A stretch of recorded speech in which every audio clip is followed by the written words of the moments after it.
What is going on, everybody? Welcome into another edition of the DGD Podcast. It's Auburn week. It's fuck Auburn week. I'm going to say it again. It is fuck Auburn week. Deep South Souls Rivalry renews Saturday in Auburn, Alabama.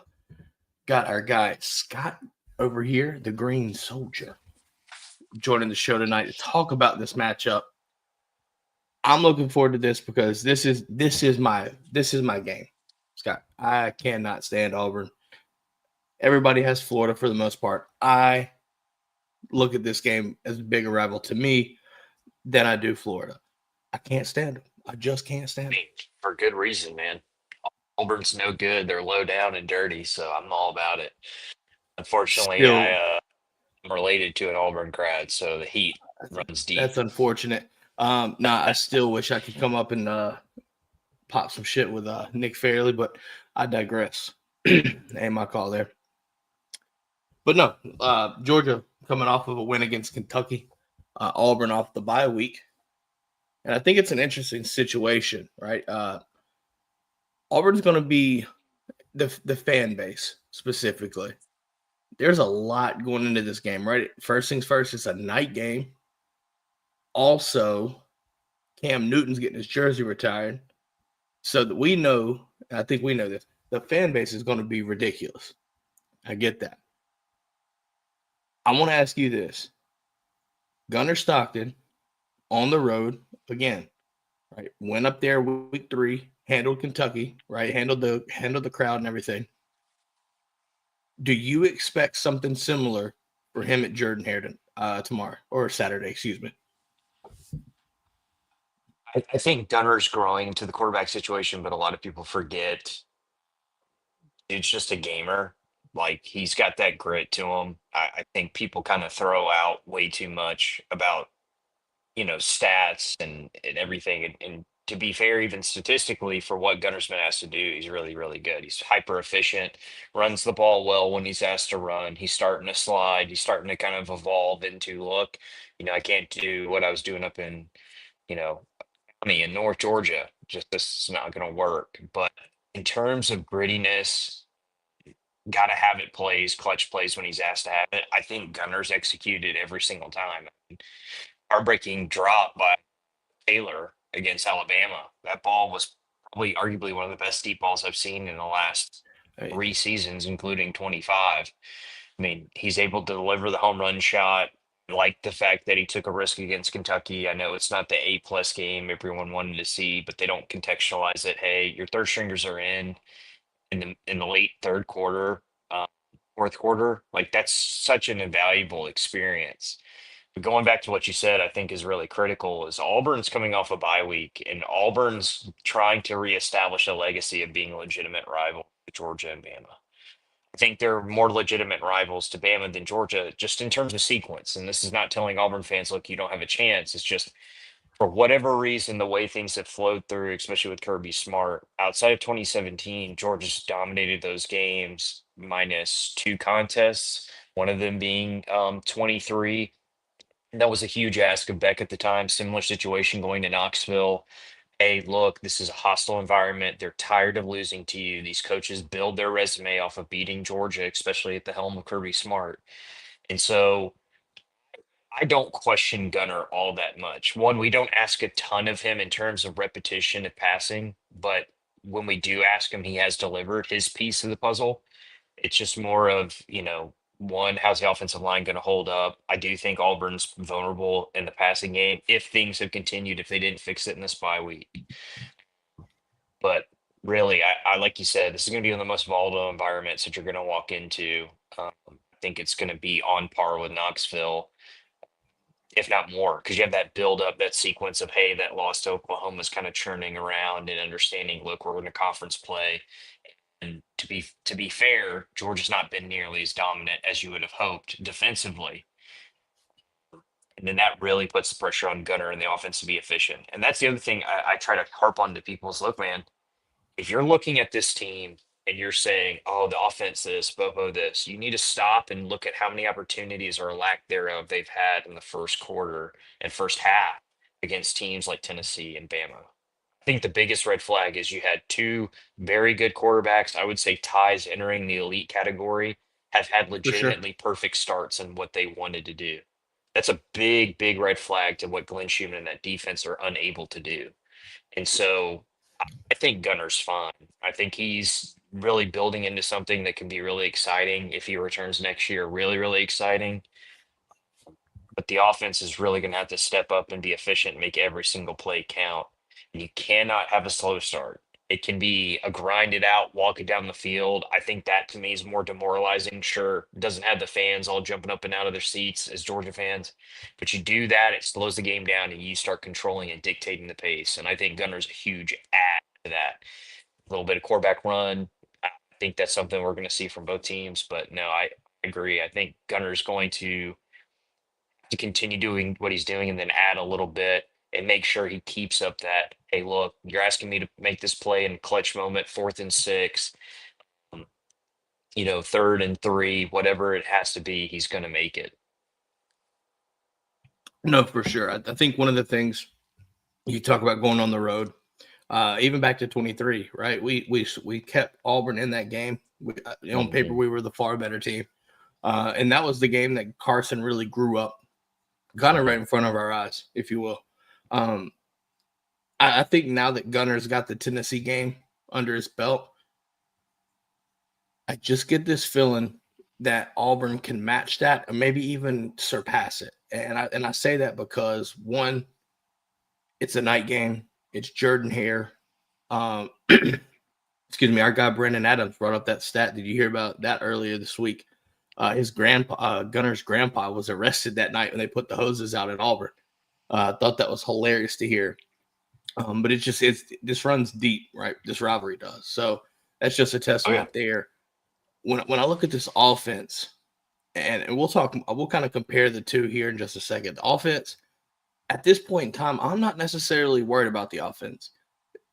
Gunner throwing the pick last week against Kentucky, I'm not worried about that. I'm kind of happy he did that, get that off his back. And we see that it wasn't like a bad. I couldn't say it's not a bad throw. I'm saying I like the aggression there, making the pick, right? It's one of those picks that you don't want it, but at the same time, if you had to take it, I'd take that than, just kind of making a bad read and real bad, But I look at Auburn and offensively, I just get this feeling Georgia's going to have to do something to stop Cam Coleman. Now, the question is, from a schematic standpoint, Hugh doesn't really do a lot of hiding, right?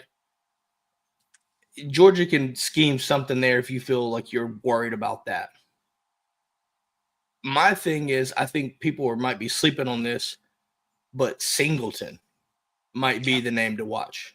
And the reason I say that is because to this point, we saw it against Alabama. We saw it against Tennessee. More so Bama in this sense. The intermediate to short game has really plagued the linebackers, or more so safety, I should say. The nickel, right? Here and there getting missed eyes in the wrong spot. Georgia's going to have to do something there, and I just wonder how that looks.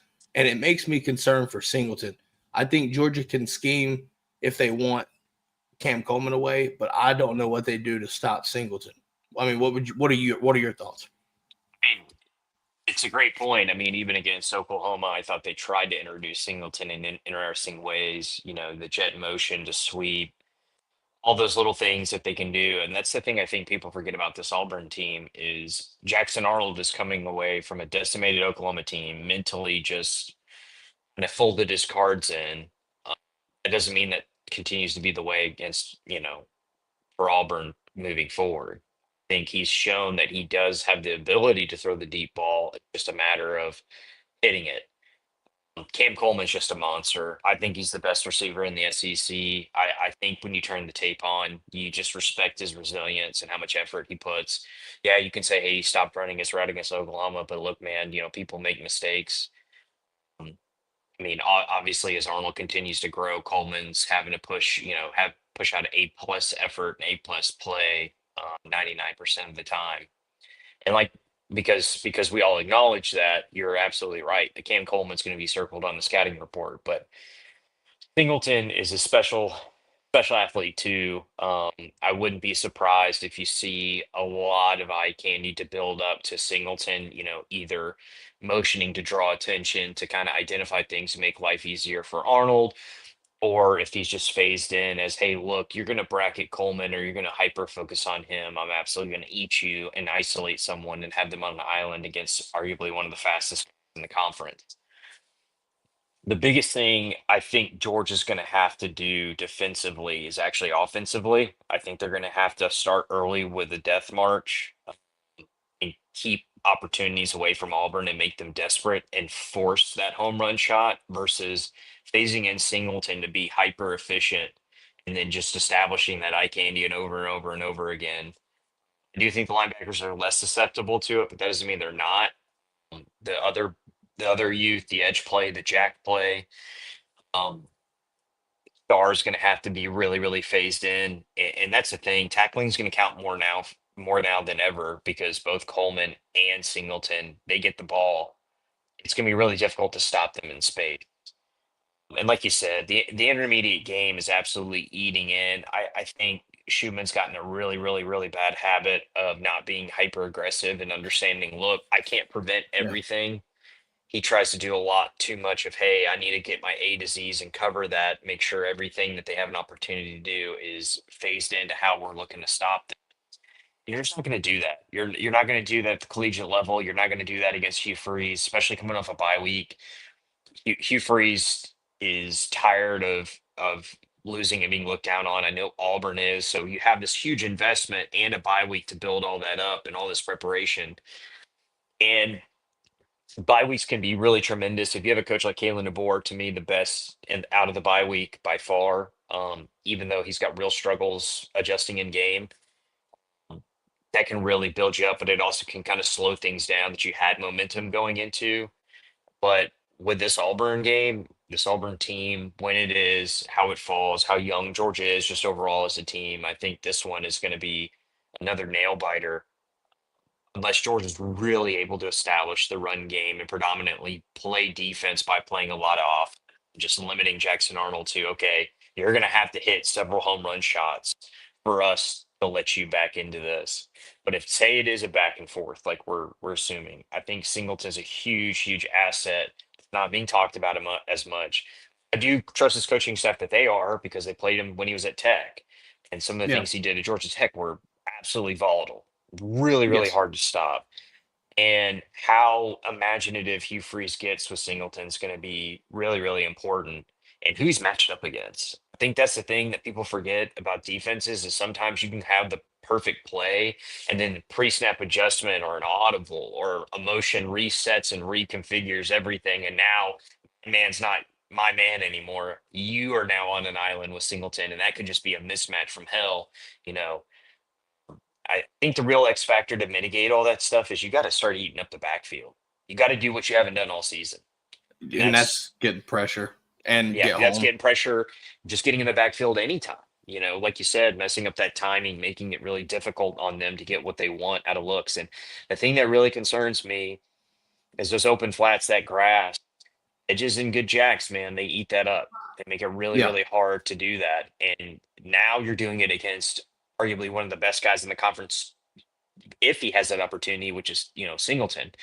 And on top of it, you got Jackson Arnold, who's willing to run the hell out of it. He doesn't care if he's asked to play, both running back and quarterback the whole game. And I think that's something that's really concerning. But again, you can answer those questions. Like Georgia has the talent, youth as it is. And I really think, and I'm hoping, a lot of that film that we saw against Kentucky, a lot of the young guys that were just rawly, insanely talented and winning a lot of their one-on-one battles get to play more. And I think Yeah, that's for something sure. coaches at the collegiate level, especially Kirby Smart, has got to get over. Again, he knows a hell of a lot more than me. Arguably one of the best defensive coaches in the game. Despite what we're seeing on the field, I think Glenn's got a lot of growing to do. He's not nearly as ready as I thought he would be in year 3. But I would be willing to take a hit on scheme if I have a guy who's just beating the ever living hell out of the tackle or guard in front of him. And I Yeah, think we're starting to see that. I think when you get guys in that early against Kentucky, when you know how important that is, I think that's more to see, okay, who's my next guy up? If we do call kind of a cheetah package or, an odd front to build in, hey, look, we're trying to set up that one-on-one isolated battle between an edge and a tackle or a jack and a tackle, and we send in pressure. I think you're starting to see some of those young guys capitalize on that. And the way you can kind of mitigate Singleton is by eating up that outside while maintaining a disciplined rush lane and making it where, look, we're not going to give you the outside for free. Hope CJ is really well hydrated. I know he's going to be he could running be sideline to running. Yeah. sideline. Well, I think Raylan. I Yeah. kind of look at this I look at this matchup. You talked about personnel, right? Finding different personnel packages and things like that. Mhm. I get this feeling just deep down that Justin Williams can make an impact in this game, but I think it would be kind of criminal here if Chris Jones or Chris Cole isn't utilized more consistently in pass rushing situations, right?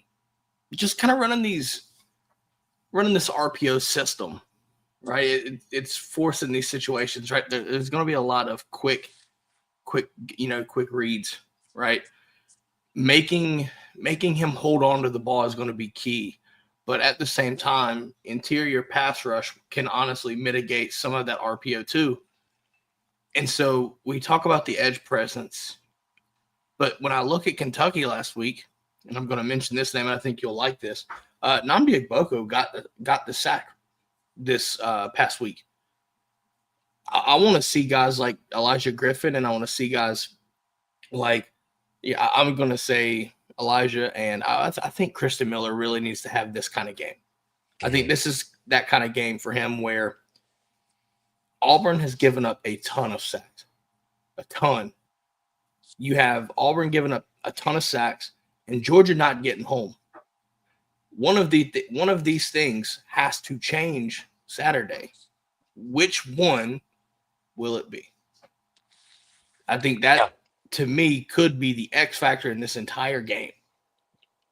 Because if Georgia's not getting home, you're giving Jackson Arnold time to operate. If you're giving him clean pockets, he can make these quick throws. Hugh is also going to take a shot. He's going to take a fade shot, and it's going to challenge your nickel. So Jonel Aguero better be prepared for this too, or whoever they have in the nickel. You don't know when it's coming, but you feel historically it's coming, right? I get this feeling. The X factor has got to be on Georgia's defensive line. We haven't seen it yet, but you talked about personnel, getting guys opportunities. I mean, Chris Jones, the fan base has been talking this week. One of our guys, Davin Bellamy. Oh yeah, some of the Davin Bellamy pointed this out for sure. Yeah. You probably saw it too. And it's just one of these things where he straight whooped that Kentucky tackle. Like, it was just flat out. It was so fast. And I know people, again, you do have kind of the B team in an ESPN matchup that doesn't end up being on upset alert. And I'll never forget it.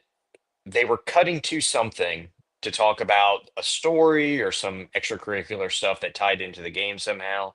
And by the time they cut back to the play, the ball was not snapped a yard. And Chris Jones had already beat his guy. And Oboko, Georgia's going to have to make a decision of, look, are we going to be so dead set on just stopping the run with big body edges and jacks that are really good at setting the edge in traditional inside outside zone? Are we going to get these young guys that have tremendous one-on-one potential, especially to beat those bigger tackles or to beat a susceptible offensive line, but also lose some of that disciplined run lane and lose some of that, advanced scheme that we like to do? Or, hey, look, I made this call and you didn't get it. As a fan, would say, look, I'm willing to take the hit on something that you're doing really, really good at to add to something that is almost non existent. Georgia's pass rush has been non existent this year. I think the big fear, like you said with Jackson Arnold, is not only does Hugh call the shot, but what if Jackson hits it? What if Jackson starts getting a lot of confidence? What if this is the game that shows everyone, hey, look, idiots, I was a 5-star and you guys forgot how rawly talented I am? And so Georgia is going to have a target on its back as long as Kirby Smart's here. So, one, you're going to get everyone's best shot, especially coming off a bye week. This is a make or break moment for Auburn's entire season, the make or break for your entire season, especially if you contend to be an SEC title contender and a playoff contender. Don't know about title contender for the national sense. We'll see. But if you start playing those young guys and they make plays, I think that opens up a lot of eyes and a lot of opportunities. But again, I'd be willing to throw away some of that. Hey, look, we don't have this in the deck anymore because this young guy doesn't know A, B, and C. I don't care. He's beating the tackle so bad, the tackle doesn't have an answer. And those are the pass rushers you want. And so Elijah, Jones, Boko, all those guys. And that also helps out CJ. That helps out Wilson. Because if the line has no fear of losing their one-on-one in a pass rush battle, why the hell would they worry about a linebacker coming if they can just sit and catch and say, all right, you can even beat me as long as I get in your way. That's it. I've won my battle. I've done enough, especially with teams, like you said, eating the intermediate. I mean, that Tennessee just marched down on us. Bama did the same thing. Now, I don't think we're going to play another Ty Simpson, especially with how well he played that game. But Jackson Arnold can do enough to beat you, especially if now, okay, not only do I have to maintain discipline here, I have to make sure he doesn't run and reset the downs over and over and over again. And that's the other thing. I think what Auburn's going to do really well is phase out the interior pressure because they're going to think, well, shit, they can't do anything outside of that. So I'm going to make CJ sit, wait, make sure Arnold doesn't come out of the pocket. All right, so what are the ends doing? What are the edges doing? And you made up a good point. This really is kind of a do or die for Georgia's pass rush. If you cannot do it against this Auburn offensive line, you're not going to be able to do it consistently against anyone. Anyone. Because no one in the conference is acceptable in the pass pro like Auburn is. Right? Arguably the country, honestly. Yeah. I mean, absolutely. Keon, we were talking about Georgia's pass rush and having to do things. I think it could be the X factor this week. You like we talked about earlier, me and Scott. Auburn's given up a ton of sacks, and Georgia's not getting hardly any sacks. Something's got to give. I want to get your thoughts. What do you think will give? I think what's going to end up happening is you're going to see Georgia's front four make some noise. Just kind of like to kind of piggyback off of what Scott is saying. This is a real deal do or die circumstance for our edge play. Really for the entire D-line as a whole. I'm not going to lie, they still haven't proven, this defense hasn't proven anything to me. This defensive coaching staff hasn't proven anything to me. I lost a lot of faith in our defensive staff after that Bama game, and I'm going to be honest with you, I didn't take anything away from that Kentucky game that I think is going to translate here. So, I mean, Georgia fans, get ready, because if they can't get home here, if we can't have guys that constantly get home and affect the play offense, will affect the offense, I got bad news for the Georgia faithful down the stretch, because it's going to get ugly.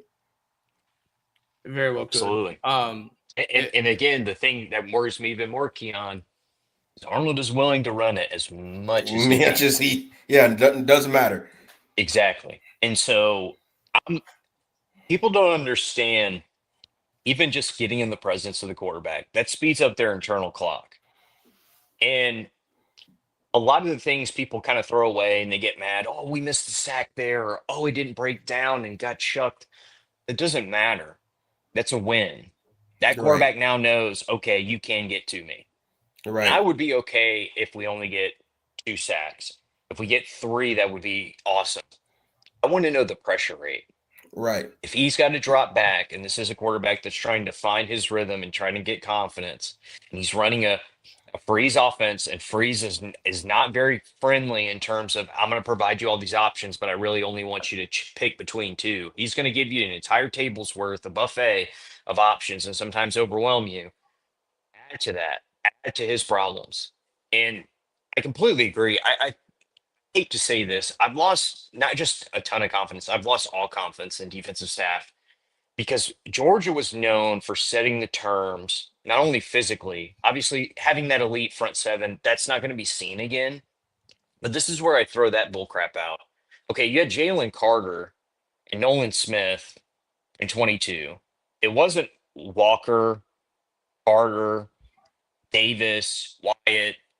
It wasn't, oh my God, like these are first and second and third rounders all up and down this defense. It was a really elite guy that was beating the man in front of him constantly. And you had really, really disciplined guys and a really smart football player, Nolan Smith. It doesn't have to be this just galore of NFL string talent. What it has to be, though, is you winning your one-on-one over and over and over again, just at least to the degree that the quarterback knows, hey, eventually this dam's going to break.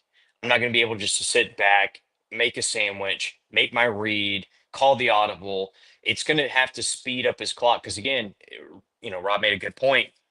Not only are they coming off a bye week, Auburn's tired of losing to us. They're going to throw everything they can at you, and that Bama game puts blood in the water every single year. Now, is everyone Every year. Bama? No. That Florida State game, I completely get it. Bama fans were throwing out everything. Oh, it's over. Kalen this, Kalen that. Kalen out of a bye week scares me more than any coach in college football not named Ryan Day. It's because he has an extremely talented team and he's good at it. I love our halftime adjustments. I think Kirby's the best in that regard, like truly the best. No one's as good. You start slow and Jordan Hare, and you're not getting to Jackson. I don't care how good you are in the second half. Yeah. You're going to be in trouble. I think they can be explosive, and we haven't even talked about their defense yet. I think their defense can. In the loss that they had to Oklahoma, they played it close. Like there's a lot. You have to understand that. There's a lot that rides on this Georgia season that all come down to this game. We lose this game, I'm telling you, we're losing at least one more before the season is over. I think it could be. More. I think it could be soon after because you got Ole Miss on the slate coming up too, very soon. So yeah, Kirby. Ole Miss is going to attack you better than Auburn ever could possibly do that. We go from going from winning the conference and going to the playoffs to missing the playoffs entirely. Somebody's got to get fired. I really hate calling for people's jobs, but these are issues we have continuously seen. I'm tired of coming here every single week and acting like they're not the same issues that keep on showing up over and over and over and over and over. I mean, what you put on tape doesn't lie. I mean, in my opinion. Yeah, we're unable to dictate the terms like we used to. Simulator rates have gone down. We're not really, manipulating people defensively, which is really hard to do. I mean, again, Georgia's always going to be a circle on the counter game as long as Kirby's here. But defensively, they're not only can they be exploited, they can be exploited in ways that Georgia doesn't seem to course correct. And that's where I'm really concerned. Again, some of that Ty Simpson film is Ty Simpson being really great. But again, we're talking about the problem. It wasn't, the call was bad. It's, well, how are you not able to get to him? Like, What are you not doing? I do think there is some light at the end of the tunnel with these young guys, but you got to play them. Yeah. You got to see more of Elijah. I got to see more of Jones. You got to be imaginative. Where's Isaiah Gibson at? Good question. Where these are the questions that, yet again, I've talked to both of y'all about this off air, on air. I'm ready for a new DC, and it's crazy because I know Schumann just got extended, but I mean, you telling me I'm tired of seeing it. I'm tired. At least a new co-DC, because here's what I'll say. Fully agree that Glenn is not ready to be the guy. And the best way I articulated to someone was Dan Lanning was a colleague of Kirby's, and Schumann is still a student. And if you noticed, when things really get dicey, Kirby not only is talking to Schumann, he literally just takes over.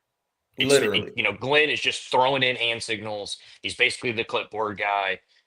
8 overtimes against Georgia Tech. Kirby just took over defensively. And yeah, there's more deficiencies across college football. So no one's really dominant. Miami looks really, really good. I still want to see if they can remain consistent there with Mario Cristobal. But no one has just stepped up and blown everyone away in a way you would anticipate. And it's just, wow, this is clearly the front runner. So things are wide open. But with that, the margins have gotten smaller. So like you're saying, Yep. Keon, Georgia can't afford more than one loss. I get Auburn's tough, and I get it's Jordan Hare, but this is a must-win game. Which again, we're not used to saying this to Georgia fans. We've been Right. spoiled over the last, Right. 8 seasons where it's more of like, okay, we're in Atlanta. This is a must-win to get into the 4 team, or hey, even if we lose Atlanta, we're in it. The semifinal is the must-win game, and really it comes down to if Glenn is unimaginative and it remains that way. T. Rob's not using his experience to help guide that along. I don't see the point in maintaining that. And again, I'm like you. I hate calling for anyone's job. I don't think it's sustainable. I don't think it's sustainable if it right. Yeah. I want to ask this. We talked a ton about our concerns about defense, Have but you I want to talked shift the about ball. offense? That's where I'm getting at. Thank you, sir. I'm going to say this, and then we're going to just have a quick conversation on this. Noah Thomas, come off the milk carton, please, please. Nah, Come off the milk carton. Nah, we can't do that. Can't do that. Not gonna lie. Are we asking too much here? Are we asking too much? No. You blame that solely on the quarterback, and you blame that solely on the OC, who's known the quarterback literally since his first day of life. Hear me out. The reason why I say this because Noah Thomas is open. Hear me out. It's not a thing of you being caught in the line and you're getting jammed up at the line, or the DB has you by the hip. No, he's running sprints by himself every down he's out there. And it's because of our quarterback why he's not getting the ball. With that being said, Auburn is one of the only teams in the SEC that I'm aware of with both corners under 6 foot that also play a bunch of man. Gunner, statistically, against man coverage, has done very well. With that being said, this has the recipe from a size mismatch, also playing man coverage, depending on how the run goes, prefacing, right? This has to be the game that either Colby or Noah Thomas, maybe both, but I really want, listen, I'm not taking away Colby Young. He's been doing great. I need Noah Thomas this game. I need it. Yep. I need it. You need to use that mismatch in size, and he can also, the man coverage, you're comfortable there. That right there tells me there should be no excuse. In my opinion, there should be none. I need to see it. And if we don't, I'm sorry, but why did you come here? And it's unfortunate for Noah, but that's going to be my question. Like, either why did you come here, or somebody lied to you, and I'm sorry for both. I mean, Gunner's got to step it up against zone coverage. I think Noah's a great zone buster because so many people are drawing eyes, and Noah's phased in to be a playmaker. And for some reason, Gunner's not able to anticipate man leaves, that's where the vacancy is, or man comes here, that's where the vacancy is. Kind of that plus minus dynamic you have in zone coverage. He's not able to fill that quite yet. I would say he's like a B minus, C plus in that area. And I think against man, he's an A minus consistently. And I do think it's kind of a concern. One thing I will kind of give him grace on is Bobo is drawing Noah open. So I think Bobo's finding that. My issue is more in the quarterback coaching categories. Okay, what have you done to speed up his ability to see in zone? When you get that set up, what are you not seeing? What are you not understanding? Basically, talk to me, articulate to me what you're not seeing, and maybe we can, get this thing going. I think with them being a heavy man team, obviously physicality matters. I think the offensive line's got to hold up. Monroe Freeling and everything.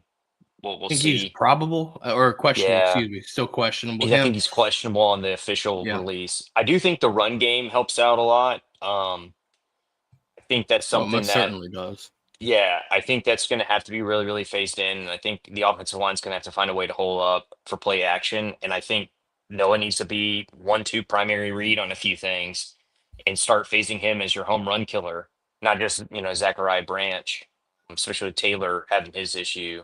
Uh, but yeah, Noah Thomas has to be phased in because then it gives you 3 or 4 weapons that you can count on. Like Noah's talent we can count on. Catching the ball again, he hasn't been given the opportunity to let you know, hey, I'm good Yeah, here. I've improved here. So I get that frustration. But I mean, Zach, Colby, uh, Thomas, Taylor. I mean, you got 8. I mean, Dylan Bell. Hopefully, he continues to find his groove. But that's kind of one of those things. I'm not going to trust you until you prove me wrong. But Noah Thomas definitely has to be phased in, especially to give some relief to the run game.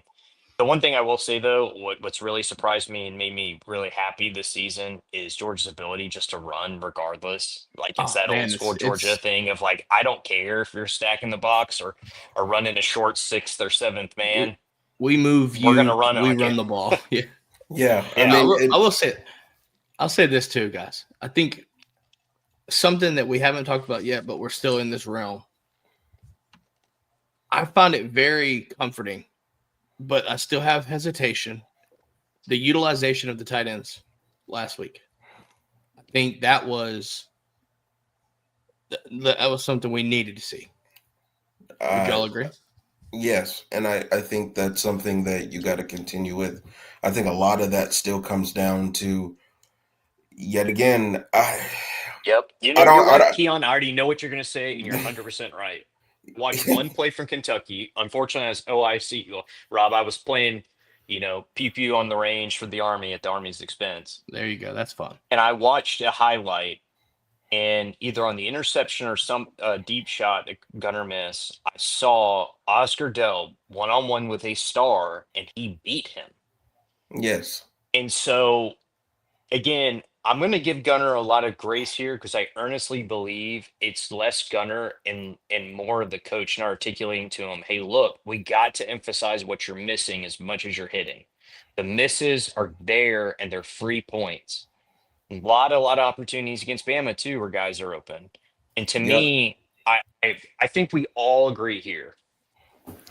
Gunner is a player. If you told him to cut off his left pinky, that would help Georgia. He would do it in a heartbeat.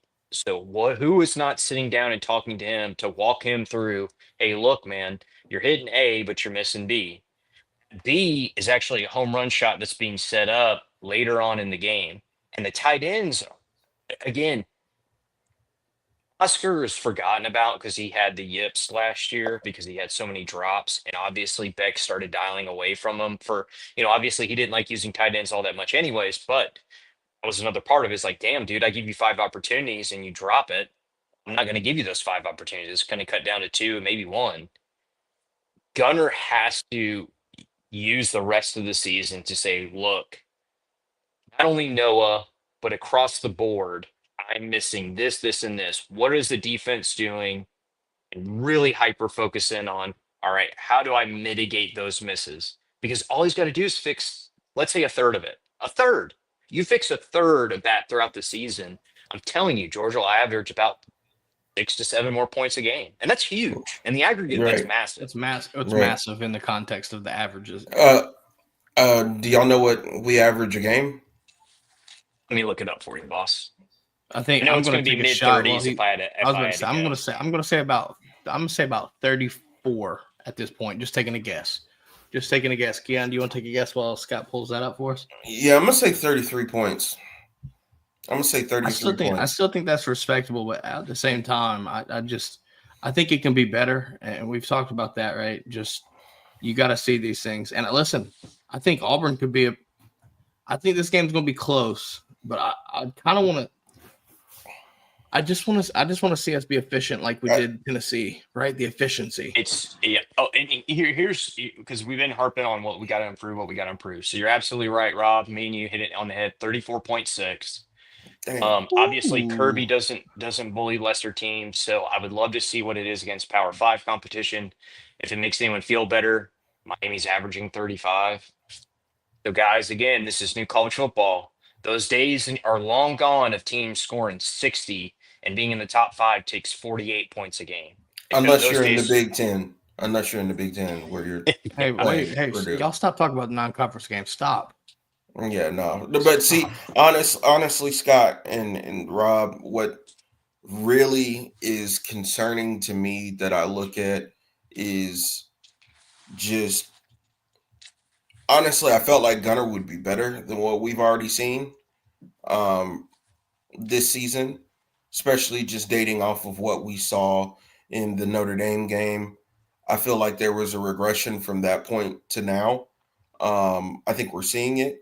What bothers me is as the weeks have gone on, you're still seeing those same passes, those same plays where you're looking at multiple wide open guys, even on some all on one play where you're looking at more than one guy that's open. And it's like, wait a second, Gunner, why did you choose the most difficult throw when you got two other guys running nude wide open? Like there's no one near them.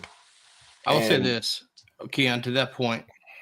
The one good thing about it is Gunner's not turning the ball over. So us playing, even though we missed that, we're still playing into the good. Like we're playing ahead of the sticks. I get We're that. moving. We're getting. I know where you're going. Let me finish. We're getting first downs, but that the miscue of not taking the deep shot when it's available will come back to get you if you don't take advantage of it now. And you're seeing it. Mm-hmm. I look back at I don't know, man. I look at what we and then it's not going to get better, right? Like the situation for the quarterback room isn't going to get better because then you have Jared Curtis who's out here throwing for 50 million yards in high school that's going to step onto the campus. Then you're But he's probably going to slinging be that pill tonight too. By the way, brother. You're talking about being in a situation. I think Puglisi needs to be worried because I think we all know Gunner's coming back, and I think Pug and obviously Pug will, I think will wait one more to see how everything feels. But but I think Curtis, if he's able to swing it and be efficient and protect the ball, I mean, again, Puglisi has got absolute tremendous talent. There's a lot to be excited about. I get why people always call for the backup, but something we all heard, and if we hear it, you know it's a real issue. Turning the ball over 3 or 4 times in a scrimmage, okay, now you're taking too many risks. And it's like if I could take a little bit of what Puglisi's got and add it to Gunner. But one thing I'll defend, not really defend Gunner, but I think we saw the best of Gunner of because Notre Dame's a heavy man team. They'll run a ton of zone. I Yeah, think Gunner, when he finally got exposed to it, anticipate, okay, that's your one off. He hasn't gotten much better against it. And you do have look, I'm gonna knock on some wood here for Mike Bobo. I think Mike Bobo scheme wise has called things great, minus a 4th and 1. Again, if right. a timeout's called in that 4th and 1, Gunner got the first down, argue with the wall. Gunner got a first at down least give against him an Alabama. opportunity to review it. I would say. Right. Have him and then get the right personnel in. That's a coaching decision at the top, I personally believe. Um, it should make people feel better too. Georgia's third in the entire nation and just overall team efficiency. Now, what makes up for that is special teams efficiency. But listen, if you don't think that's important, look, just ask a Tennessee fan. Ask a lot of these teams that have Ask Ohio lost State games. fans back in 22. Right. Ask Ohio State fans in 22. Ask a lot of these teams that lost by field goal. I mean, Urban Meyer, love him or hate him, came out and said, look, how I know Kirby is the best is because I saw 4 teams all come down to special teams and Kirby came out on top because that's something he focused on. The Gunner issue, I really think I'm going to put on the lap of the coaching is because I know Gunner would address it if he had help. I think the quarterback room will situation actually does get better if things fall right in my math. And my math would be Gunner returns, Curtis is on, Puglisi's on, Who's that quarterback 2 spot? If Ugly doesn't clean up the turnovers, I think Curtis takes it and runs with it. Now the issue does become, okay, if that gets slowed down, how many people who are as good as Curtis going to sit around and wait? And you're going to have to pay them, even though Curtis came here for less. And obviously, despite what people think, man, look, Georgia makes great football players across the board. I know the quarterback thing. Oh my God, Georgia's quarterback situation. I just always like to caution people and remind you, outside of like maybe 2 or 3 teams in college football, Josh Heupel's supposed to be an offensive genius, right? Okay, he's 50% with his quarterbacks. Joe Milton was 35 million years old It's in his hard to 6th hit. year. Yeah, he was gone. Nico's a huge, huge miss. Okay, well, let's go to the next offensive guru in the conference, Sarkisian. Okay, everyone wanted Arch. So again, it's a position that's hard to get right. But Keon, I completely understand because there's a lot of red I flags that are slowly popping up. And what makes it really frustrating is you finally feel like your OC is found kind of his groove with the weapons he man, has. And then you're like, man. the one time we have all these guys are in wide open. You hit the I banana do peel, think don't you? I will Spin say out a too, little bit. I do think he's getting better, but I think there's 2, and that's the last thing I'll say on this. I think there's 2 things fighting against Gunner. I think Gunner is not addressing things, I do think, through the lack of help or at least articulation. Like, I don't think the coach is doing a good job of, hey, man, when you think this, do this. Because I know he's a smart football player. I mean, you play Right. quarterback that well. I mean, he's hyper efficient. But I also think Rob brought a good point. Like, hey, man, you've already thrown that 1 interception. Who gives a shit? Let it rip. If you throw an interception and it was a ballsy play, and you got to trust the rest of your team's going to do something to make up for it, because I truly believe Gunner, the Stetsons, those gritty football players. I'm not saying he's as good as Stetson, so hold everyone's Right. horses. No, I Just got those you. gritty Pump the players that have brakes. like that Pump the that brakes. gamer gene to them, where it's 4th and 6 and you make that play. You have to build their confidence that, hey, man, that is the right thing to do. Yeah. And you I have will the say weapons. this. Yeah, we've got I will say, man, I'm so happy through this point to not have to sit here and look at every game and just like, God, man, we can't catch the damn football. I'm going to say that through this point. I say that through this point. But listen, let's do this. We've talked a lot about this matchup. It's time for us to do our rapid fire ahead of this game. So we're going to be doing off some rapid fire question scenarios, and we're just going to give our takes on these. We'll go in order. We'll go Scott, myself, and then Keon, just to make it easier. Listen, this is for this game. It's a big matchup. We'll start with you, Scott, on this. Now this is across the board. Leading rusher. Who is it? Oh man, I could flip a coin between Arnold and Bowens. I hope we utilize Bowens more. I think he's gonna do what he's been doing. You run for 10 yards a carry against Bama almost automatically. I mean, I'd be stupid not to say he's top 2, but I'm going to say Bowens by a very slight margin because I think Arnold's going to be really, really close. I think they're going to run the hell out of Jackson Arnold. I'm going to go a little bit of a toss-up here. I think this stems from last week. I think we're going to see a little bit more of Nate Frazier in this matchup. And I just get this feeling that I think he can hit maybe not a home run shot, but I think he's going to hit his flip the field moment. And I'm not going to say it's like a Swift moment because I don't think we have, outside of Peanut, nobody like that. I just get this feeling this could be a Nate Frazier game. I'm not going to say that it wouldn't be Bowens either, because Bowens, in my opinion, has been the best back, more consistent, everything like that.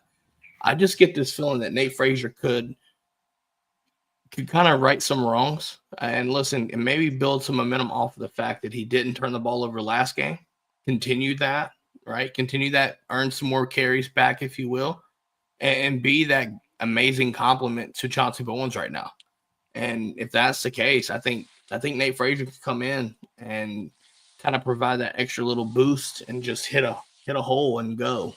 So I'm gonna say Nate Frazier in this. I do think Arnold could be tricky to watch though. Keon, who do you got? I got Chauncey Bowens. I think he's going to be the chunk runner of the game. I think you're going to see him be able to go out there and make plays, of course. I do think it is going to be a fairly slim margin between him and Arnold. I do also believe that they're going to run him a lot. That's where our linebackers really do need to step up. Not just them, but of course the defensive line, but the linebackers for sure. I feel like this is a Justin Williams game. I really do feel like this is a Justin Williams game. He needs to be on the field.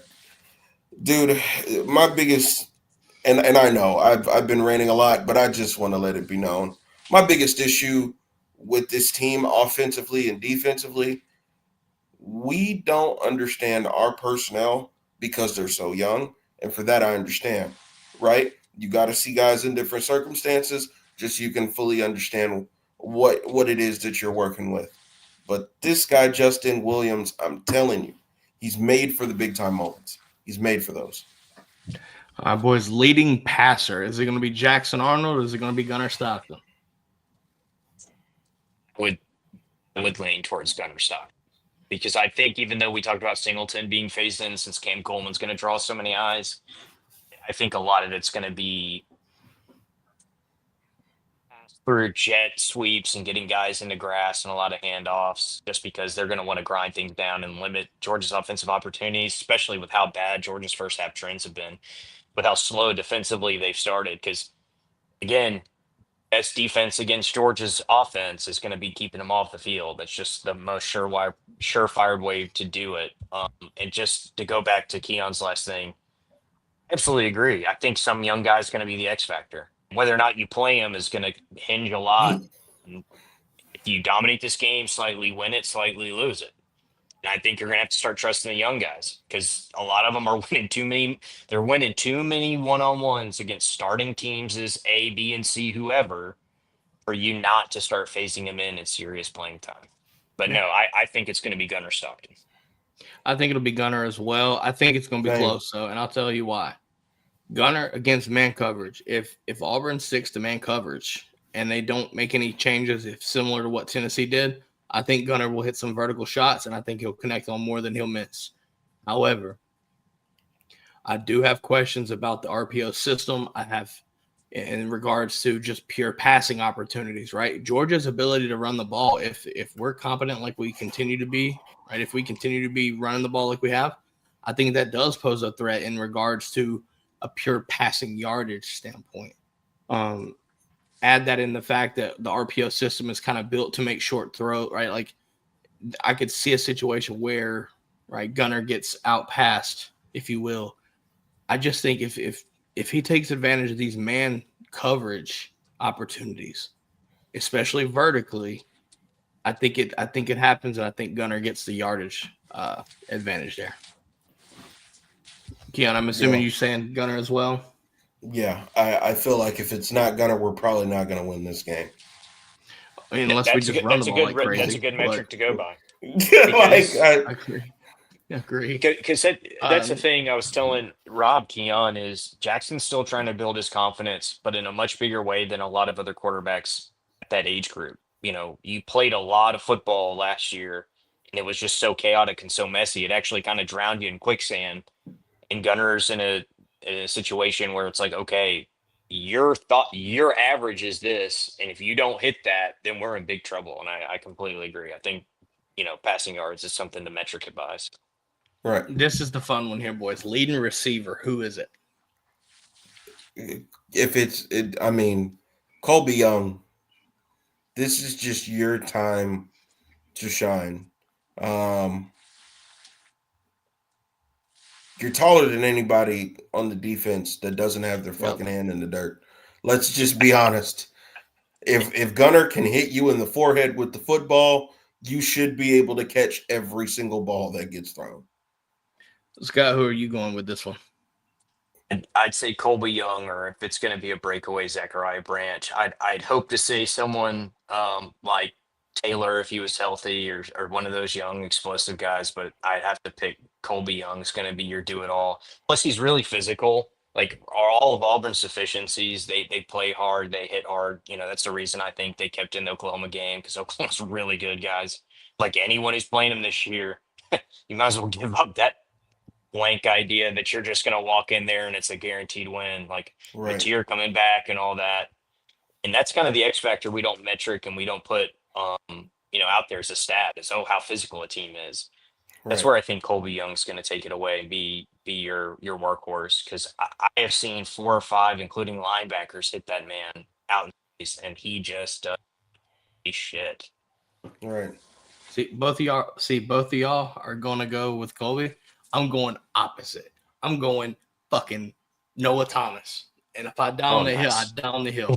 Down that hill. I've been wanting to see this man have a breakout game all season. God damn it, this is the game. This is the game. Noah Noah Thomas might actually be taller than everyone on defense. He is. Like legit, like yeah, that might actually, like, at this point, man, look. No, I'm sticking with it. Noah Thomas. If it don't happen, I got to listen. I know I came to everybody because this is ridiculous. Listen, I know I came to the podcast sounding like the world's meanest Debbie Downer, but it's just mean is an understatement. Dude, you understand how good they can be, and you're seeing the opportunities that are being missed. And I can back Keon up this. If Keon only sees it for a couple weeks, but it's slowly getting better, he's not just going to harp on it over and over and over again. Man. But this season has been something. This has been missing and continues to be missing. And guys, we're already how many weeks into the season? 6. That's the thing. We're 6 games in. You are halfway through the fun of a regular season, essentially. So if it ain't going to get fixed now, there's slim to no chance that it's going to get fixed nearly to the degree you'd want it to be. And I'm more realistic in terms of stuff like this. It's tight margins. It's 1 or 2 throws he's missing. But look, I don't start seeing that 1 throw or those 2 throws. I'm going to be right on Keon's side and be like, look, it ain't there for whatever reason. You're going to be scoring about 30-some points a game, and you're going to be sitting there dealing with having to make sure your defense can hold a little bit on these bigger matchups and winning it out that way. Down, running the ball. Lord have mercy. 3rd down. But I never want to see another 3rd down in my life. Well, guess what? You might see him here, so get ready. Yeah. Well, I'm going to rub salt in the wound, too. You're terrible on 1st down and 24, right? You give people a lot of easy 2nd and 3rd downs that are super manageable. Then you set it up where you're making teams average 3rd and 7, 3rd and 6, which is really good. That's what you want. That means you only got 3 yards, 4 yards, and 2 plays. You are getting eaten alive. It all starts from that pass rush, man. There's no chaos in the backfield. There's no havoc. Again, I love that Kirby loves this group, and I do think this group, if it stays together, with all the portal nonsense and all the NIL nonsense, if it stays together, it can be really special, especially in a day and age where it's really hard to see a dominant team. There are dominant aspects to a lot of teams, but not a totally dominant team. But this year, man, I'm getting to be like Keon in a couple of weeks if I don't start seeing, hey, look, Gunner, you got to understand that man left. That's your window. And same thing with those edges and jacks. Like, I hope those young guys just storm past them. Yeah. You're gonna have to look into a situation where you are looking at your recruiting metrics and what you're looking at, because I love the size. I love just pure size and speed. But if you ain't got the twitch, right now, that's at a premium. So I get what you're saying. All right, guys, we're gonna go to this leading tackler. Who's the leading tackler? Justin Williams. Ooh, coming off the bench with that. I ain't mad at it. I would love to see that. Actually, I think either Jamel or CJ. I'm gonna be your safe pick. I'm gonna either say CJ you're or Jamel. You're gonna be safe. I'm gonna say Raylan. I'm sorry. I'm gonna say Dalen Everett, because I just get this feeling the RPO system, you're gonna get a lot of quick throws to corners, and so it's either gonna be one of your corners. So I'm gonna go Dalen Everett.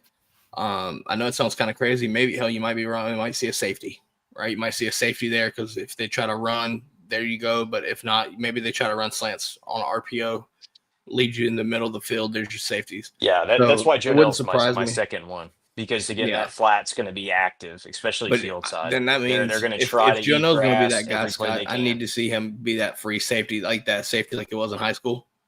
If he comes like that, in into this game and plays that way, buddy, it's going to be a long day because he's just too physical for people. He'll take your soul. But I think Wilson's a really smart pick too, because I agree. The thing about Wilson is he's just a physical specimen, and I think his potential. CJ, I hope you prove me wrong. I thought CJ was the next great. I think Wilson, with all his deficiencies in terms of just discipline, things like that comes with experience, he is just unreal when he hits you. I'm telling you, that hit to Joey Aguilar absolutely reset the game. Oh, he's been doing that all season, though. I'm going to throw another name out. I'm going to throw another name out, and I want to get y'all's thoughts on this. My second pick would have been Chris Cole, utilizing him in coverage. Yeah, I would love that. I would love to see Chris Cole high on the stat sheet. We got to start using him more. Y'all ready for this? How many sacks does Georgia get? Scott, we'll start with you. Is it a one or what I think they get? I think they get one, maybe two. Rapid fire shot. What is it? You know what? They're going to get 4 sacks. They're going to get 4 sacks against Auburn. I'm going to go 2. I'm going to go 2. Do you want to make a prediction who it could be? I'm going to say 3. I'm going to be right there in the middle. There you go. You know what? I'm going to 2, 3, 4. I like it. Hear me out. I'm going to go a little bit further. I'm going to try to call my shot with who gets the sack, right? 1, I think Elijah Griffin gets a sack. 2, my second pick, I'm going to go Raylan Wilson. Those are my 2. I'm going to go a little unorthodox. I'm going to go Janelle. I think we send some heat from the outside. Safety blitz off that RPO would be nice. Exactly. See if Arnold's able to adjust on the fly, pressure him to make a decision quick. Hope Cole's in there. I'm going to hopefully give some love to Christian Miller. I hope Christian Miller gets at least 1.5. From the interior would be beautiful. Yes. Yeah, do you want to make a shot? I'll throw Elijah in there too, because Elijah is just a special human being. Guys, when you're 18 years old and you're playing on a Division I defensive front in the SEC, you are textbook special. They open up the encyclopedia and dictionary and it says special, and you're right there. Yeah, do you want to make a shot, or are you just going to stick with your number? Either way is fine. I'm going to say Elijah gets 1. Ooh, okay. I ain't mad about that. Raylan Wilson gets 2. I think the last one is going to come from Christian Miller. All right. There you go. I'm going to do this right here. Does Georgia get a turnover? Yes or no? We get 2 picks out of this game for sure. He's going to give that shit. Hold on. He's going to give that shit up. He's giving that shit up, baby. All right, so Keon's calling 2 picks. Do you want to go call your shot? Actually, let me say a pick and a fumble. Yeah, pick and a fumble. Yeah, pick and a fumble. Okay, perfect. That's what I was about to say. If we get 2, I think it'd be that. Yep. Yeah.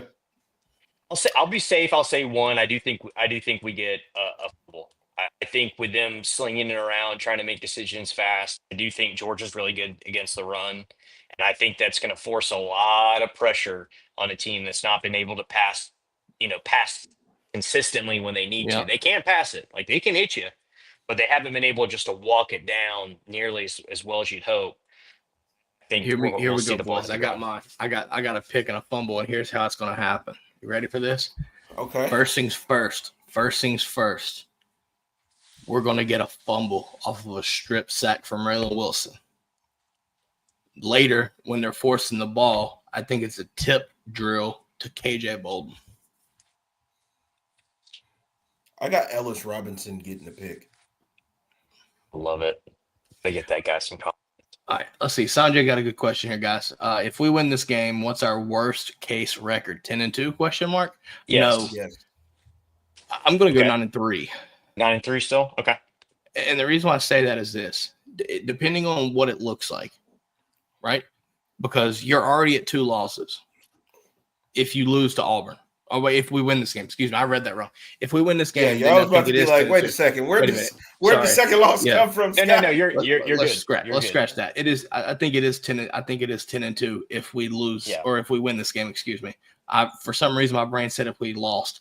If we win this game, I think we're going 10-2. No, I think the only loss. Look, you're 100% right though. Let's go Larry Munson on this and go real Debbie Downer. Because You I lose think this game, I think Ole Miss can you are get you. I hate likely to say going it, but 9-3. Florida might pop you. Yeah. You are Yeah. likely going 9-3 because Yeah, there's a for lot sure. of teams you've been beating the shit out of that are tired of it. And that's the thing people got to understand about being Georgia fans. There's a lot of good teams that are tired of losing to you. It's not a bunch of scrubs. It's not a bunch of Right. Tennessees the last Right.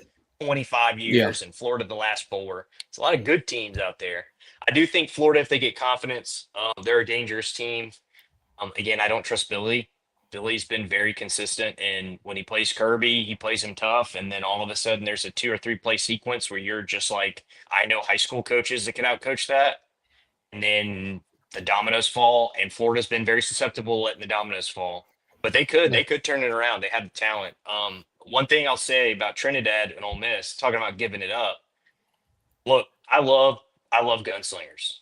I think it's super fun to watch. But I'm Right. telling you, as a fan, if you're a fan of that team, I know a lot of Ole Miss fans that are like, look, hold my breath. If the ball's past 12 yards, I hold my breath.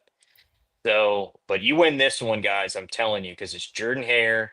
You've already went to Knoxville, so you have some experience of how those games can go. And if you see the trend continue and Georgia's a little slow in the start, I think that's a recipe for, okay, you're in a dogfight. I think that's the reason Vegas has it at -3.5. Speaking of, last question on the rapid fire. Does Georgia cover the 3.5 spread? Yes or no? Yes, this is one we cover. I think we can do this. I'd lean to yes, and I caveat that with I hope to God we do. Like, I'm going to say yes. know. Simply, I think it's a touchdown. I just get that feeling that it's a touchdown. So we'll go from there. With that being said, though, the Auburn preview, where it's over and done with, guys. Now we move our attention to the game day picks of the week. Keon, first things first, we got to go over the results from week 6. All right. nah, Here you go. that was a Week horrible 6. week for Week me. 6. Oh, wrong one. Sorry, my bad. Horrible week for After- everybody, Keon. You pointed a human being to me that said UCLA wasn't going to just win; they're going to beat the shit out of Penn State in the first half. Right. Buddy, I and turned Texas it on, lost. thought ESPN. I have YouTube TV, and I'm sitting there. I'm like, something's wrong. The Chiron's wrong. There's no way. And then I saw the sequence Penn State had going into half, and I said, no, that score's right. Yep. Ooh, Here we ugly. All right, boys. Ugly. Here we go. After week 6, the standings are as follows. Oh, yeah. I'm in the lead with 41. The Brigade is right behind, 4 points back at 37. Keon, you're at 35. But it was a rough week for you. It was a rough week, Yeah. and I can't be mad at it. I think you did pick Florida. If I'm not, no, we all picked Texas. Excuse me. We called that it might happen, and it did. Those 12 o'clock games to start off, man. I don't think you understand, Scott. Last week, the games that we picked, the slate, we all went like 0 for to start, like 0-3, 0-4. Oh, it was disgusting. that weekend, man. It happens at least twice a year. It's It was either a 3 sleepy 3:30 weekend. slot. Yeah, it's either the sleepy weekend, ain't no good games on. It's only so and so and so and so, and then you turn it on, you're like, holy shit! A top 10 team's not only losing, they're getting the shit beat out of them. I was so happy to But watch that. I would have because picked I'd have picked Florida. I'm just telling you guys, it it had could the be recipe. worse. I just didn't trust Yeah, Billy. it could be worse. We making could me be second guess it. spending 100%. We could be spending more than everyone twice combined and still not be good. That'd be Right. disgusting. All right, boys. First game of the slate for week 7. Kansas and Texas Tech in Lubbock. I think this is going to be a really interesting game. Scott, we'll let you go Tech. first. Who do you got in that one? My man Texas is Tech. shooting them pistols off Texas Tech. across the I think board. Kansas. Yeah. Yeah, across the board. We all pick Texas Tech here. I think Texas Tech rolls, and that defense is very, very legit, by the way. Very legit. We move on to the second matchup. We're moving up north we're heading even further out west in the Big Ten. Sounds so weird, doesn't it? Michigan traveling to the Coliseum to take on USC. Scott, who you got in that game? Do you Give have me a Bryce second to Underwood, just sit. or do you got Longstreet in that Lincoln Riley squad? Give me a second to sit and think on this one. That one's a good. This should be a good game. All right, well, we'll do this. You'll let you ponder upon it. The panel has spoken. The votes are in. The Brigade, myself, Keon, We all going Michigan. Keon, I think Bryce Michigan. Underwood. I think Bryce Underwood can get it done. Actually, Justice Haynes will get it done. Listen, if this kid goes out there and shits himself, oh my God. Oh my God. Oh, me. Scott, are you going with the upset or are you going with Michigan? You got me convinced. I'll go bias here. I think Michigan can run the ball consistently. I do Justice think Haynes Bryce is looking like Underwood- one of the best running backs in the country right now. I thought he was terrible. That's what I was told. That's what I Bama was fans told, are right too. about beating Georgia, but they ain't right about much after that. Man. Ooh, fudge. Yeah, let's All right, honestly, so it sounds We like got to talk shit. We ain't got nothing else to say to Bama anyway, so got to talk something. So you're Scott. Are you rolling Michigan on that one? I'm gonna roll Michigan. I right. think the way they're built really causes problems for USC. I think they can starve them. For sure. Guys, we're staying out west. This is a big one. Indiana, Oregon. We're all unanimous. Kurt Signetti, Dan Lanning. Big time matchup. No one took Indiana, Rob. Are we sure? Scott, did you take Indiana or are you rolling with Oregon here? I don't know if you can read my handwriting, but Lanning wins. Lanning wins. Well, everyone else agrees it's Oregon. Listen, Indiana does have an explosive offense. I will give them that. They do have an explosive offense with Mendoza. I think they're better than last year. I agree. I think Dante Moore, though, is the X factor here. He is playing some elite level football. And honestly, the defense is helping him out so far to this point, too. That's who we're missing. I think that matters. At home. Yeah, I think that's what we're missing. Dan Lanning's really imaginative on defense. I think he's got the athletes to do it. I do think Indiana's legit, but I think this is one of those games where you see why the Millions have an elite coaching, have an elite quarterback play, or at least elite efficiency in quarterback play. I think that's where all this adds up. I think Oregon wins. We fly.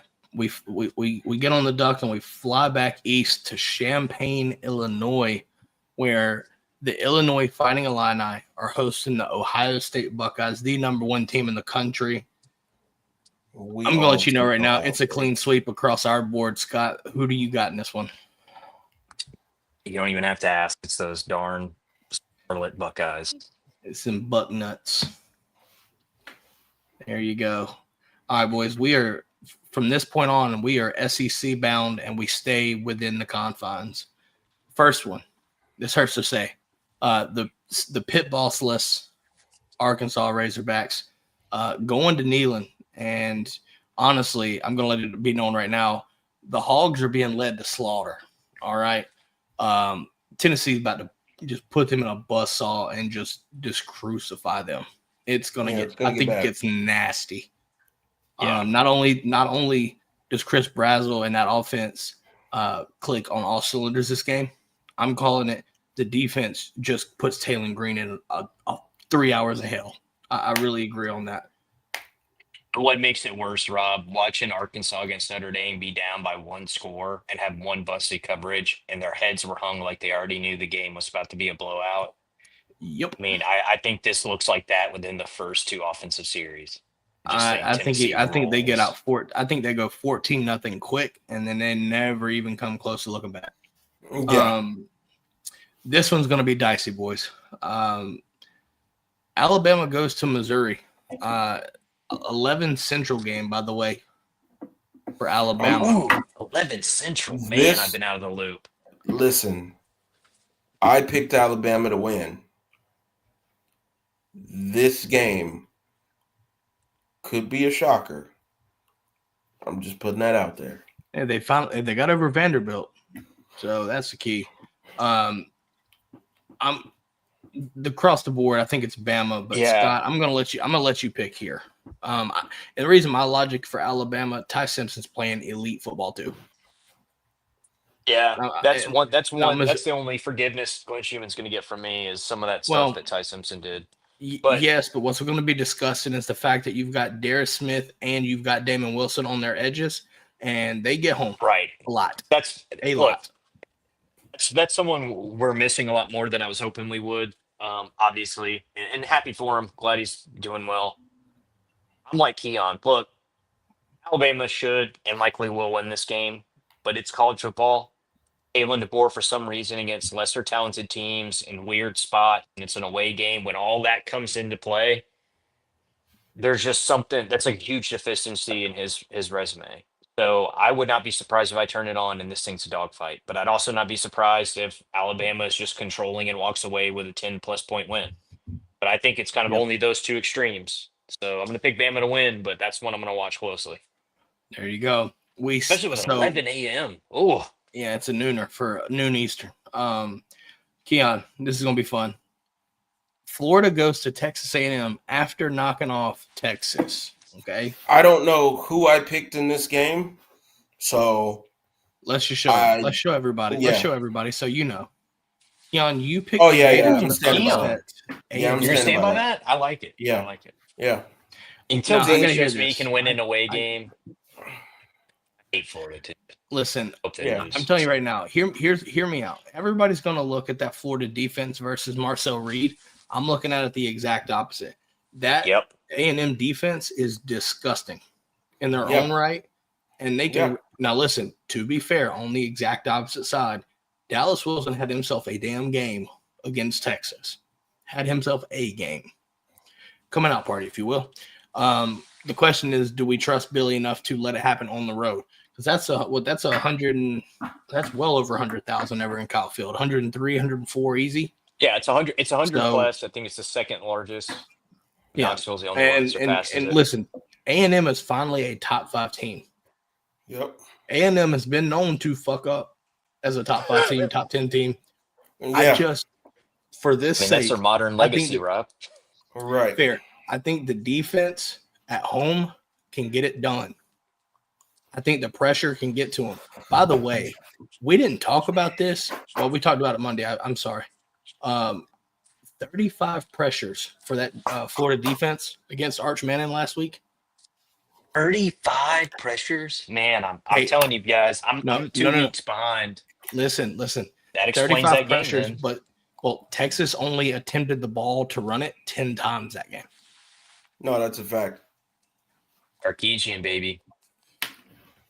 I'm gonna pick A&M, but I do think I think Florida can make it close. The question is, can the A&M make the plays? And hear me out. The question is, can the DB stop Mario Craver in the fourth quarter? Watch. That'll be the key. We move on. I get real quick. Florida, listen, I think they're going to win up until they play us. They're going to lose. So, look, I think they win this game. I think they beat Kentucky. That gives them 2 more wins on the season. That puts them at where? 4 wins? Then I think so, yeah. You're looking at Mississippi State. I think they beat them. That's 5 wins, right? They're going to win 1 game between Tennessee, Ole Miss, and Florida State. I think they get Florida State, but they play Tennessee in the swamp. Historical note right there. Tennessee's always struggled in the swamp. So you're looking at, I mean, guys, 7-5 is on the table, and if Billy goes 7-5, even 6-6, he's staying. If he goes 7-5, I think there's a chance that he stays because of the buyout as well. But if he doesn't win and his things start to slide and he gets to either 5-7 or below, I think Florida has to pull the trigger. But I don't think it starts with Billy. They have to fire that AD. That AD is garbage. As a Georgia fan, I love it. But as a Florida fan, I'd be pissed off at your AD. You need a new one. Yeah, no, leave it there on that. No, for us, yes, for sure. All right, we move on this one. To me, this game had a bunch of hype, and I just don't think there's any here anymore to me. South Carolina traveling to Baton Rouge. What quarterback is playing? I'm going to imagine it's going to be Lenoris and Nuss, but I don't know. Either way, the offenses have kind of been kind of anemic. Definitely lost its luster, if you will. I still think it can be a competitive game. Defensively, I think both defenses are going to get after it. The question is, which offense is going to pull this game away? Yeah. Scott, I'm going to let you pick, and then we'll go through the rest of the picks. for this. I'm going to have to pick LSU, but because LSU's offense hasn't shown me they had that pull away, I think it's going to be closer than it should be. It's probably going to be a slow. It's going to be a sloppy game potentially. But as I say that, there's going to be a potential for it to be a damn slugfest, and you just see shootout or something. Like, just know my luck. Across the board, though, yeah, LSU. We've got LSU here. I don't think Lenore Sellers has enough personnel around him to win this game against that defense. I just don't see it, especially on the road. His offensive line is as leaky as a bucket that got hit with 12 gauge. I mean, LSU's offensive line ain't that great either, though.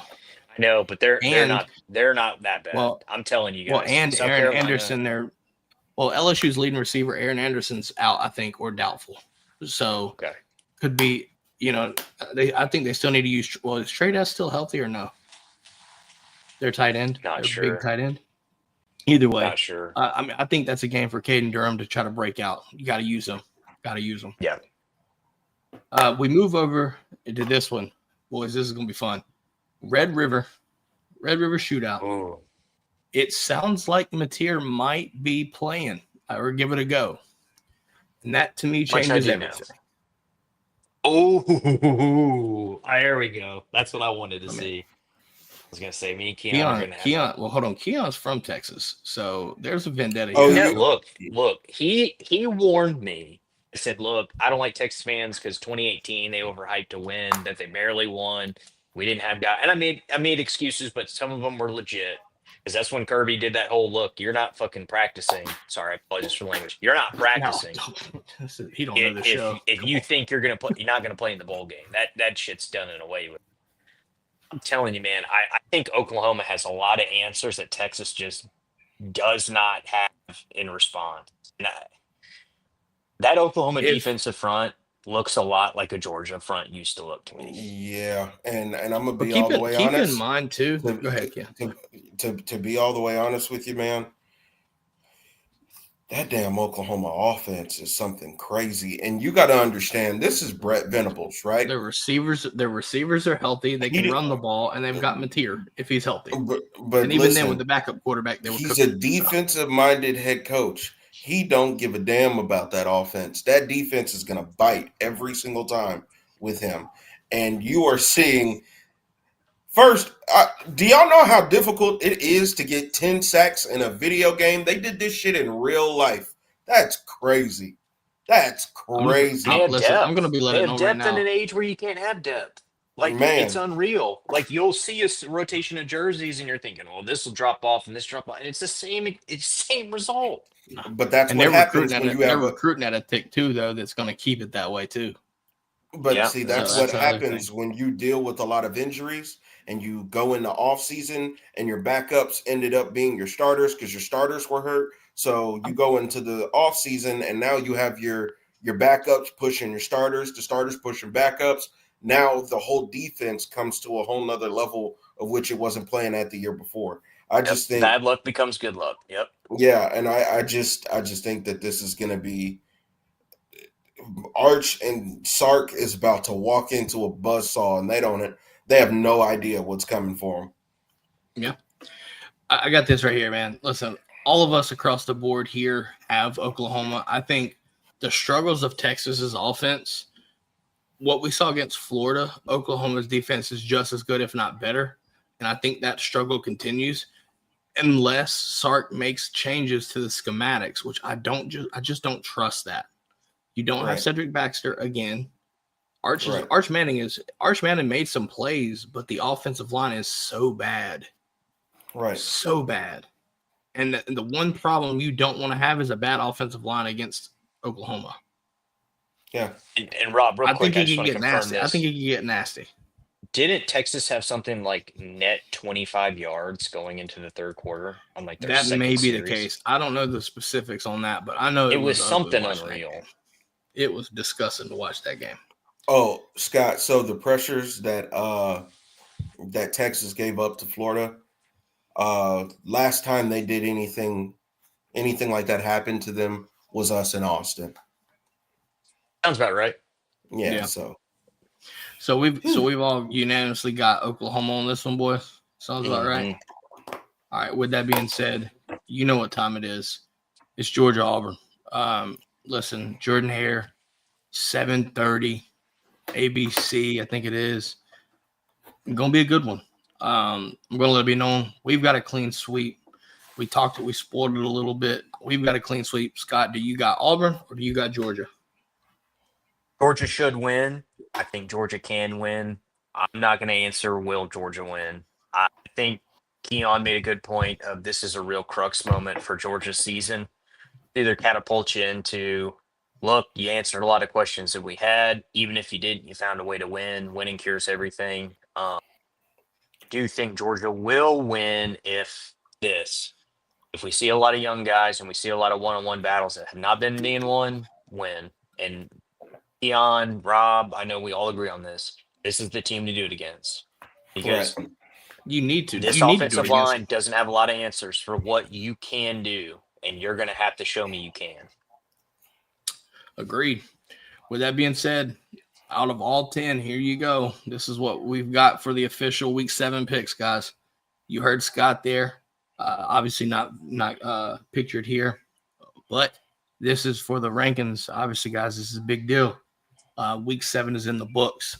We're going to quickly do 3 and out. Keon, I've already got a lineup set for this. Keep in mind with our 3 and out, we set a 3-leg parlay each week, $10 to win money.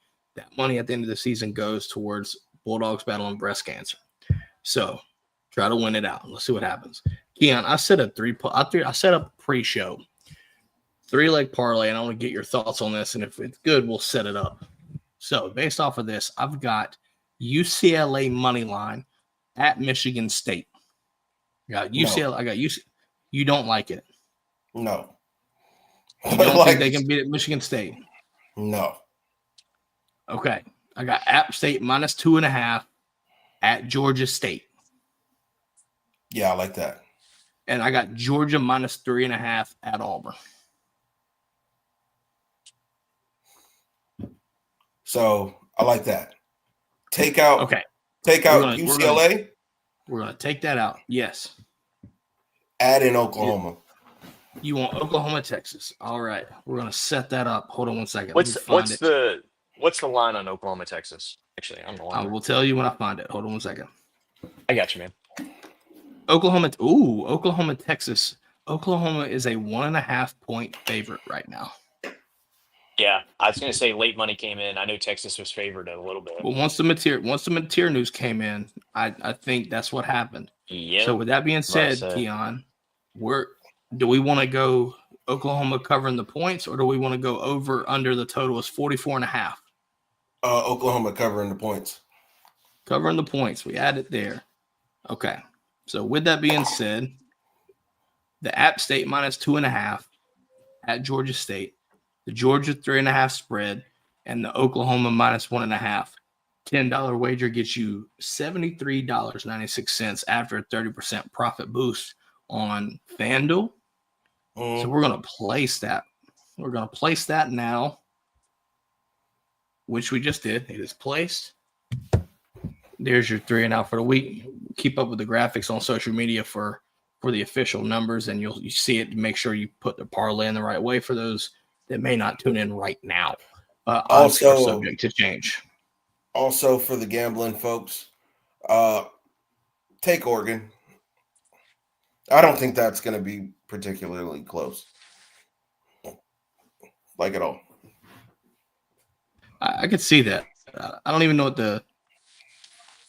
what the spread is for that game. Oh, wait a minute. Here you go. Oregon spread is minus 7.5. 7.5, right? What I was going to say too on kind of a interesting look, game odds from ESPN Sportsbook, which is kind of their average and mitigating. Oklahoma's a dog, a 1.5 point dog. Ooh, I think that's a hell of a great bet because again, just scheme wise, what we see, be easy money in my opinion. Yeah. Oh, hopefully. Anyways, that's the 3 and out for the week, guys. Any final thoughts on this Deep South Soldiers rivalry game before we wrap this up and send everybody home?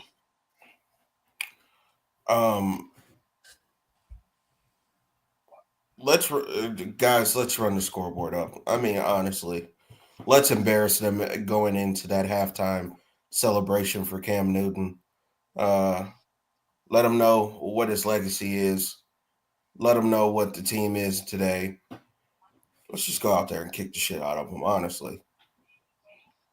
Get it done quick and right, just like a shot to the head, right? Just quick, fast, get it out of the way. Listen, that fan base is going to be ruckus. It's going to be loud and it's going to be obnoxious. It's going to get stupid loud. The best way to win this game is to get them out of that crowd immediately because they're going to be hyped. I think they're wearing orange. It's supposed to be coordinating a orange situation. You got the Cam Newton thing, like Keon said, and it's a night game. There's a lot of factors in there that the fan base are going to be hyped up for. Also, don't let this curse happen. Put the game out of reach. Put the game out of reach. Okay. We pucker up every 2 years because we have to go to Jordan Hare. It happens. We've lived it. Don't let it happen. Just don't. Get that game, get it out of the way, get up, run the scoreboard up, get comfortable lead, keep your foot on the gas, and win the damn game. Simple as that. Be done with it. So drag them up and down the field for the first half. Make it so demoralizing how you're doing it. I don't care if you hit a home run shot.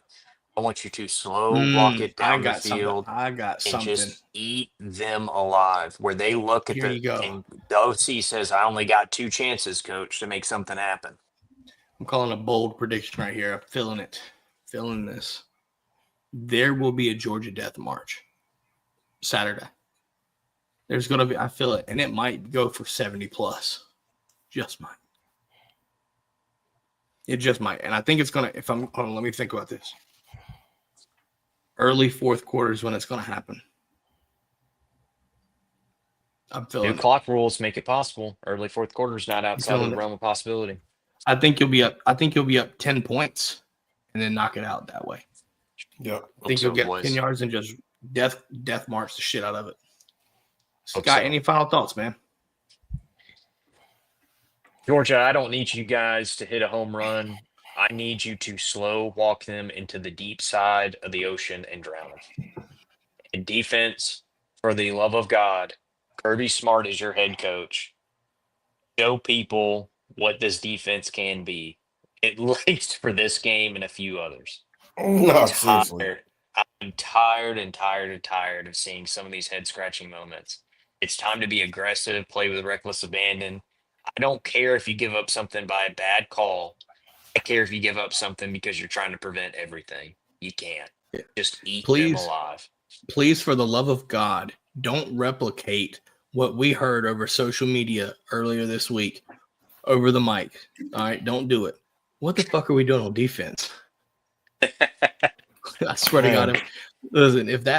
Listen, Tennessee fans, remember that. Y'all can't cover shit. Y'all are soft. Listen, this can't be what we can't see that tomorrow. I can't see it Saturday. I'm just saying. I don't want to hear that again. By the way, did we get a hot mic on Kirby? Probably not. Yes. You think so? Yeah. If we do, it's a good sign. Every game he gets a hot mic. Momentum. Anyways, man, I thought that was, I loved it. That's what we missed, man. Scott, where can people find you, man? If they want to follow you. Man, you can find me all over the place on Twitter, just saying a bunch of nonsense and a lot of, just trolling. Nah, not really. I don't do that. I try to talk positive mostly about everyone's team. You can find me on Twitter at WSGreenJR. You'll see some jabroni with a mustache that's not nearly big enough on a profile pic. So you can follow me there. I'll talk football with you all day long. I'll probably be wrong about half of what I say and right about half of what I say, but I'll talk to you regardless.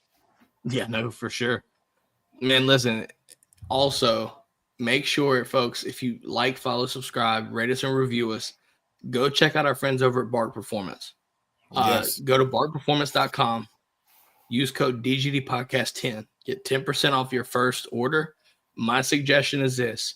They have clear whey protein. They've got multivitamins. They've got hydration packets.